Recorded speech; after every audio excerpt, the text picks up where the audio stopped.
Damn clown was back there. I know the damn clown did not just move from where it was.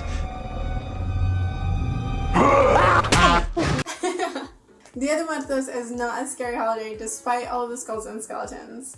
Welcome to my channel. Go ahead and smash the like button if you haven't already and buckle up. There's so much to say about this amazing holiday, so let's get to it.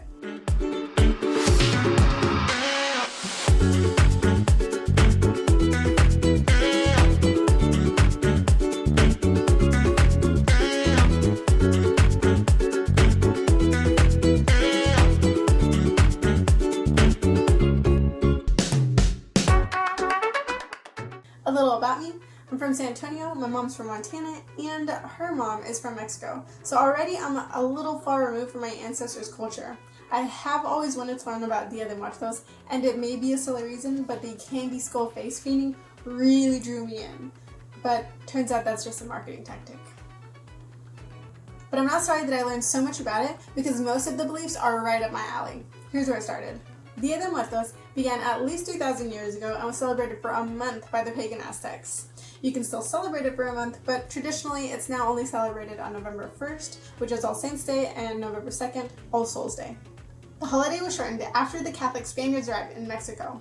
Dia de Muertos is now celebrated throughout Latin America, but with different customs throughout.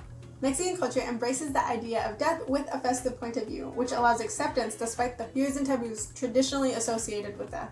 In other words, death is just a part of life, and that's something I can really connect with. It may be silly, but I do fear getting older and passing without having completed my list or experiencing all there is to experience. Though at a snail-like pace, or something possibly even slower than a snail, I'm attempting to change my mentality so that my list is not something anxiety-inducing, but rather a list of small adventures so that I can take advantage of the time that I do have. But enough about me. The belief is that the deceased would be insulted by mourning and sadness. So Dia de Muertos celebrates the lives of the deceased with food, drinks, and activities once enjoyed by the deceased. Families clean and decorate grave sites of their loved ones, might walk together as a family to the cemetery as fireworks go off in the background, and or create an ofrenda, which is a small personal altar honoring one or more people found in homes, businesses, and on the streets. Sometimes there are even ofrenda contests.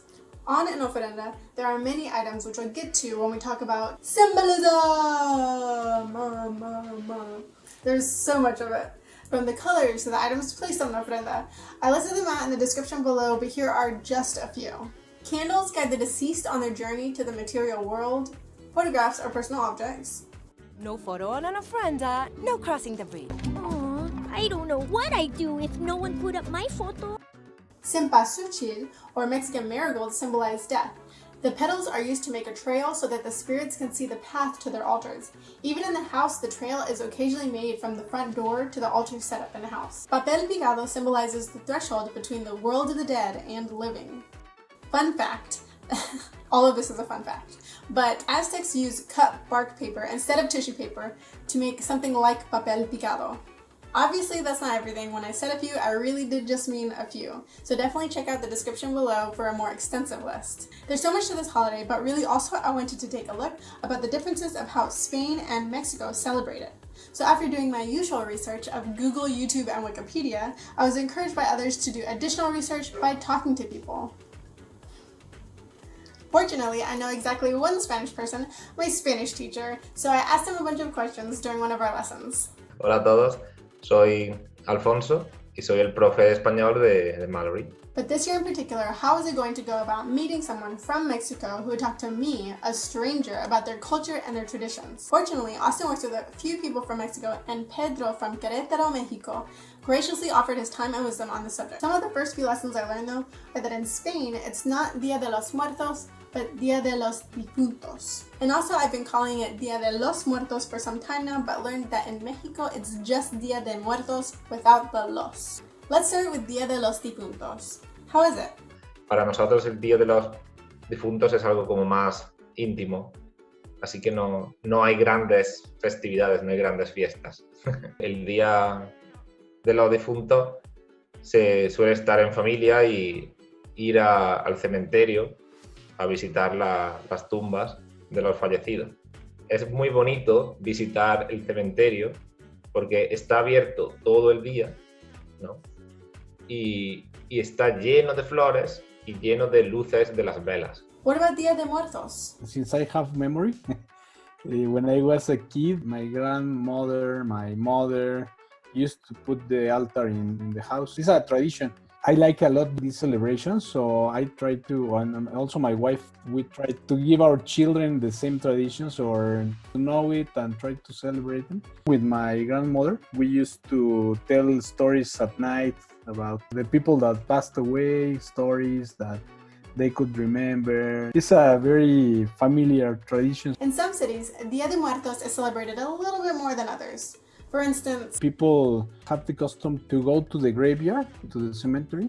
They spend all the night with their loved ones in the graveyard. They simulate as if they were celebrating with their passed away families. That's a very, very nice celebration. what about seasonal food or food specific to Dia de Muertos or Dia de los Difuntos? Mole. Also, there is a pumpkin dessert. You cook the pumpkin with piloncillo and cinnamon. It's a traditional dessert. Also, the pan de muerto, a very delicious bread here. La verdad que aquí en donde yo vivo, en Córdoba, en Andalucía, no hay una comida muy especial ese día. Sí que siempre recuerdo que nuestras abuelas nos compraban unas especie de roscas, unos roscos de pan como trenzados cuando llegaba este día. Es un tipo de dulce también que se llaman huesos de santo. Y es muy curioso el nombre porque literalmente hueso es bone, ¿no? Es el hueso de un santo. Y es un dulce que se come en estas fechas, ya que es el día de los santos y el día de los difuntos, pues un poco relacionado.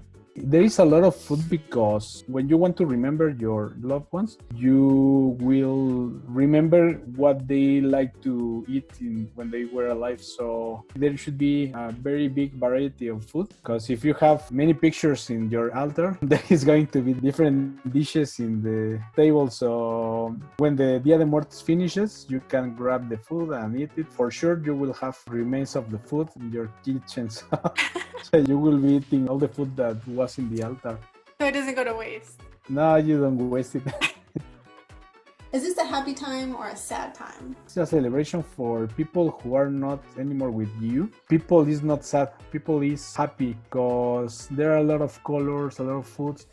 Families get together, so you can see your cousins, you can see your aunts, people that you haven't seen in a lot of time. So they get together and that's why you are happy and you are remembering your loved ones.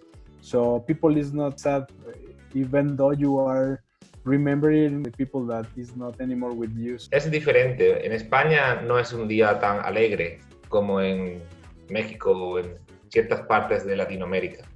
Y creo que es porque por influencia religiosa.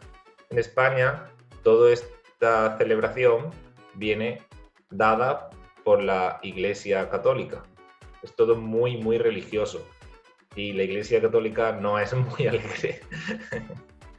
Es algo, suele ser muy serio, recordar a los fallecidos, ir a misa, ir al cementerio y bueno, no es tan divertido, no hay fiesta, no hay alegría. Y creo que por eso hemos cogido la tradición universal de Halloween y cada vez se celebra más Halloween y menos el Día de los Difuntos. Si tienes que elegir entre dos tradiciones, una es ir a un cementerio a no hacer nada y otra es ir de fiesta disfrazado y beber y comer, pues no es que la segunda pues se expanda mucho más. I think Halloween has been very popular here because of the kids, the costumes and that kind of things, yeah. I think it's more popular. If I shared all of both chats, we'd be sitting at a 2-hour-long video, so I just wanted to note a few more things. Although Spain and Mexico are both Catholic, it's really the Aztec pagan beliefs first in Mexico combined with the Spanish Catholic beliefs that created Dia de Muertos. So it makes sense to me that it's a more serious, somber time in Spain. Pedro mentioned that the face painting and parades and parties and the movies were just a marketing tactic. It's a good and bad thing though, right? It gives people the wrong idea about what they might experience if that's the sole reason they're going, but also it probably would increase tourism, which is great for the economy. And anyway, they're going to find something that they love and enjoy because Mexico is a beautiful place. Pedro also mentioned that traditions are slowly being lost, especially with this generation. Even traditional foods are no longer being cooked in the house. This is why I think it's even more important to learn about Dia de Muertos. There are quite a few things like pan de muerto or sugar skulls that I could get into, but not in this video. Let me know in the comments below if I missed something or if there's something that you'd like to share. Don't forget to check out the list of ultra items and symbolism in the description below, and make sure to smash the like button, subscribe, and share with everyone so that we can all understand a little bit more about Dia de Muertos. I'll see y'all next week. Bye!